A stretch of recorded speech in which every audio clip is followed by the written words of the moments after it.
آشفتگیه، باید ببخشید. من اصلا از این گفتگو بالاتر است، اما به گوش خلق از این حرف بالاتر نمی گنجد. البته من نمیشه گفت در مقابل فردوسی شاعر، ولی خب همینی که هست.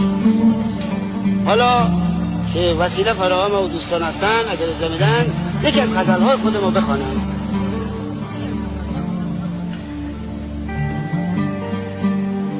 میخوام یعنی آتش و افکار شاعر را بگم که او به چیزی اعتنا نداره. تنم در وسعت دنیای